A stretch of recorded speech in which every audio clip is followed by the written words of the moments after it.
마태복음 16장 16절입니다.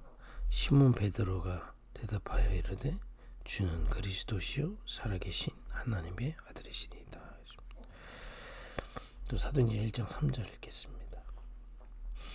그가 고난받으신 후에 또한 그들에게 확실한 많은 증거로 친히 살아계심을 나타내사 40일 동안 그들에게 보이시며 하나님 나라의 일을 말씀하시니라.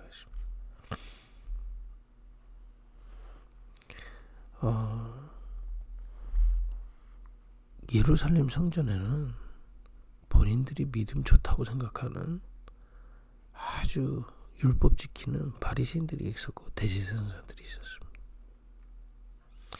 근데 그 예수님은 하나님은 그들을 쓰시지 않고 저 갈릴리 어부 베드로를 부르셨어요. 바리새인이 안 된다 그 얘기가 아니라 왜 그러셨을까요? 왜?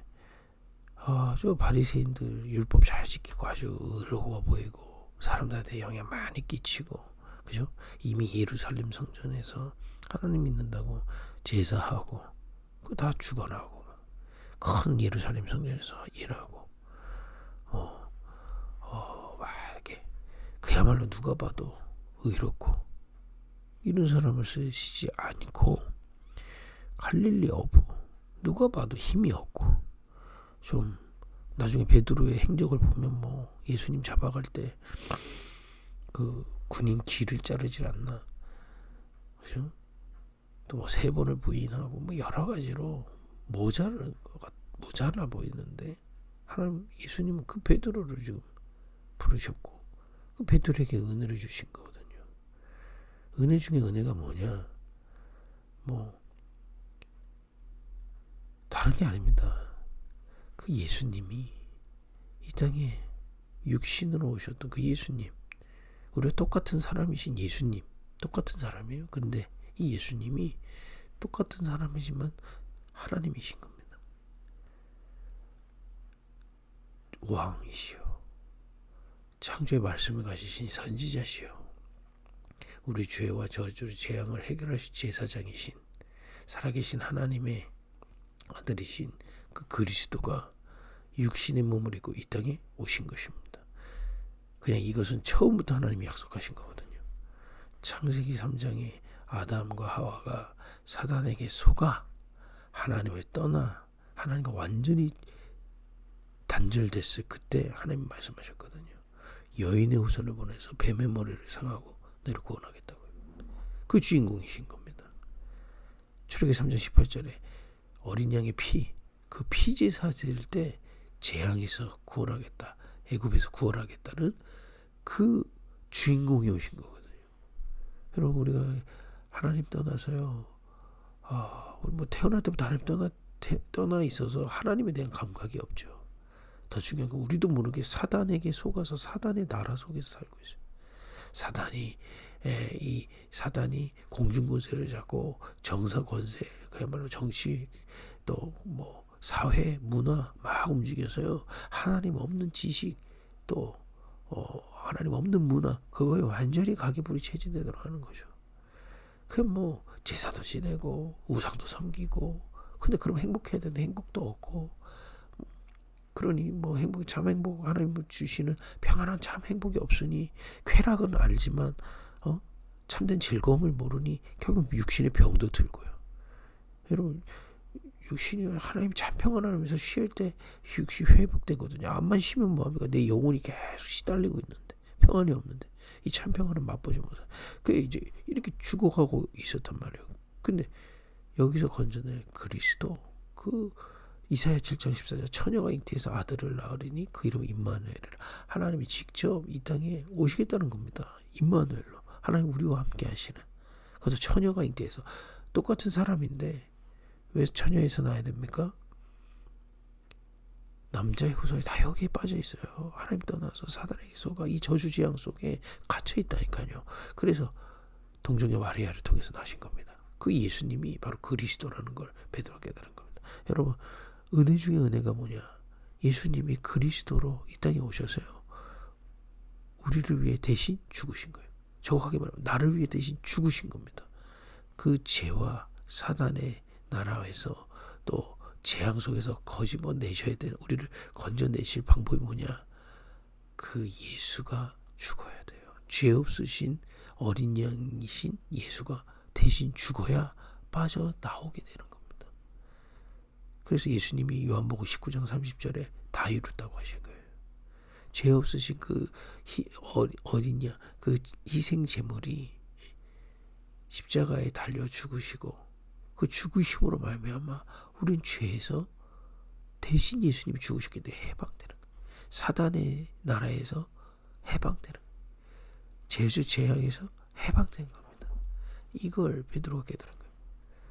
여러분과 저에게도 그 은혜를 주시지 않았습니까? 대단한 바리새인들한테 주지 않으시고 이 작은 급입교회 모인 성도들에게 그 은혜를 주신 겁니다.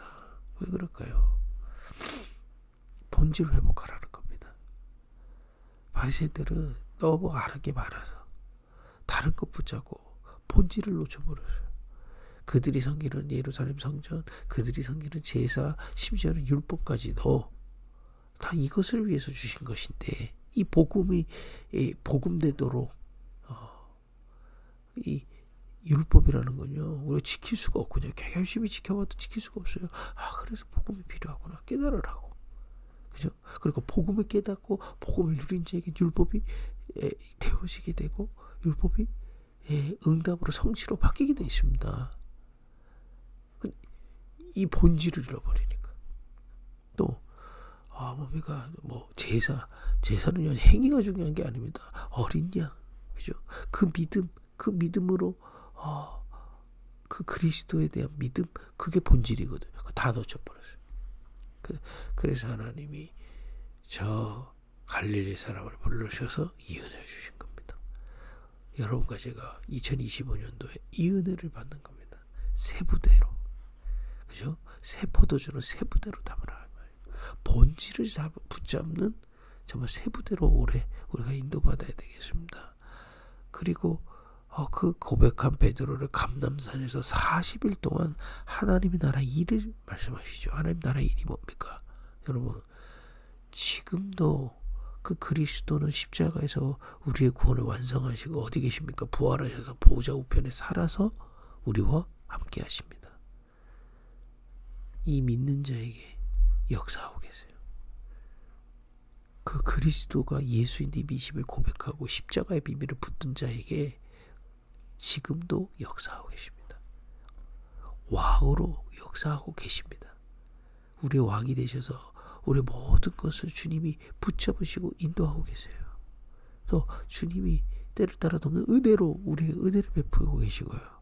주님이 창조의 말씀으로 우리를 깨어나게 하고 우리를 치유하시고 주님의 길을 알리시고 계십니다. 지금도 우리는 이 땅에 살지만 그리스도의 나라, 하나님의 나라 속에 있다는 거예요.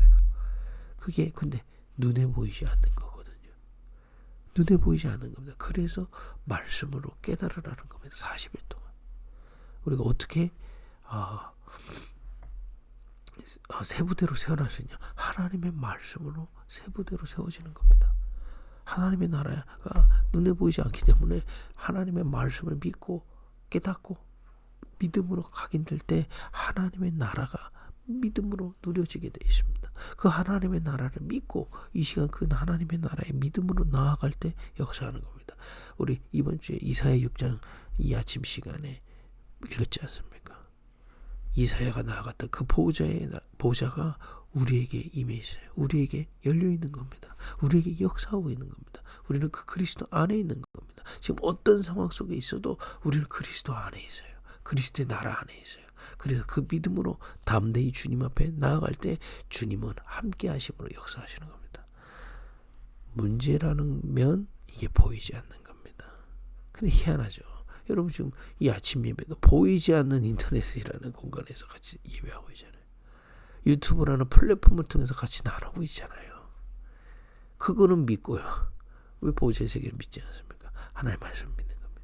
지금도 그리스도는 보좌 우편에서 우리와 함께하고 계세요. 지금도 역사하고 계십니다. 눈에 보이는 상황과 문제를 내 수준으로 보면 안 보입니다. 그러나 그 나를 내려놓고 주님의 나라 속에 주님이 주시는 그 함께 하시는 힘과 비밀을 얻고 누리고 있으면 자꾸 그 모든 문제 상황 속에서도 숨겨진 하나님의 길이 보이기 시작하고요. 숨겨진 응답들이 보여지는 그런 여정을 가게 될 줄 믿습니다. 이 축복을 베드로가 받은 겁니다. 우리가 내년에 받아야 되는, 올해 받아야 되는 겁니다. 2022년 우리가 새 부대로 세워져서요. 그리스도의 본질을 붙잡고 지금 보호자에서 역사에서 그 영적인 세계를 믿고 누리다가 숨겨진 것들을 보는 새 부대. 그 베드로가요. 이 확신이 오니까 그야말로 예수님 3번 부인했던 그 베드로가요. 나중에 이 은혜를 받고 나서는 감옥 뭡니까? 예수님이 받으셨던 그 종교 재판이잖아요. 예수님 십자가에 못 박혀 그 앞에 서게 돼요. 안진뱅이 일으켰다는 죄로 거기서 담대히 얘기합니다. 천하 사람 중에 구원을 받으면 다른 이름을 주신 적이 없다. 완전히 이 베드로가 숨겨진 것들을 보기 시작. 아까 얘기했던 베드로가 안진뱅이 성전 민문에서 있던 안진뱅이를 봤는데 숨겨진 답을 주게 돼요. 은과 금은 내게 없지만 내게 있는 건 내게 주니 나사렛 예수 그리스도 이름으로 일어나 걸어라. 나사렛 예수 그리스도 이름. 그래서 이 엄청난 그 그리스도의 비밀과 그의 나라의 비밀에 확신이 온 겁니다. 그죠? 여러분과 저에게 하나님은 2025년 본질, 그리스도의 그 본질, 십자가의 비밀과 지금 부활하셔서 우리와 함께 하시는 보좌의 능력을 사실적으로 누리다가 믿고 누리다가 하나님이 예비하신 숨겨진 것들을 누릴 수 있는 새 부대로 세워가실 줄 믿습니다. 기도하겠습니다. 하나님, 베드로에게 주셨던 은혜를 우리에게 부어주옵소서. 그리스도의 비밀을 깨닫게 하시고 지금도 살아 역사하시는 그리스도의 나라의 비밀을 누리다가 숨겨진 것들을 누리고 숨겨진 길을 가고 숨겨진 응답들을 누리는 새 부대로 세워지게 하옵소서. 예수님의 이름으로 기도했습니다. 아멘.